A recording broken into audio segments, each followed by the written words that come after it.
Hello? Hello, sweetheart. Wala kayo? Ya, mlakay oui. Mwen juste hello pou mte doun tap. Tap ki sa? Ou okay?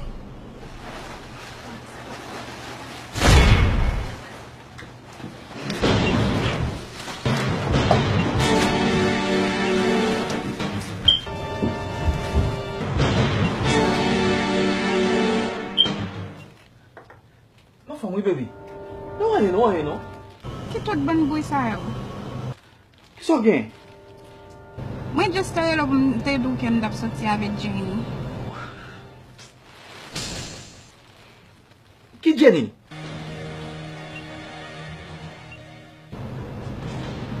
My sister. Jenny se ou wap soti avel? Koman sa? Kome Jenny konen? Ebe ok. Ebi okay, chouchou.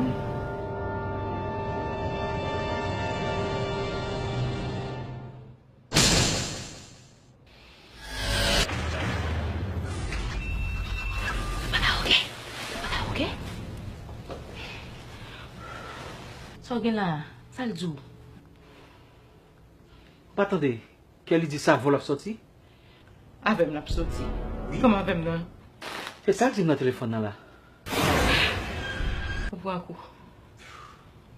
Ok? Koman ka fe ok? Jenny, non sa ma vek ou epi ke li di m la soti avel. Koman ta fe pa ok a? Mla? Hein? So, ou panse l kwen nan samedi la? Bon, moi c'est tout ça dire, chérie. C'est normal. C'est avec ça qu'on sorti. An tout tard. Bon, qui destination, chérie? Koman se ki destinasyon a? Toujou menm kote ya? La kay wap menen? On a l'air qu'on est bœuf dans le c'est pour tout. Sa m konen.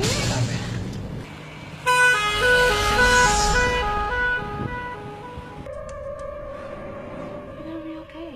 Mla. Koman m da fe ok, Jenny? Mla, tout baga ok. Non sa ma vek ou ke li di m sa vol ap soti. Alright? Ok? Fine, fine.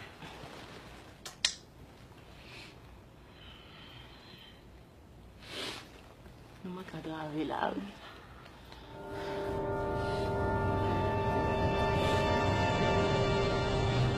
Ane jou kap vin kriye pou Kelly.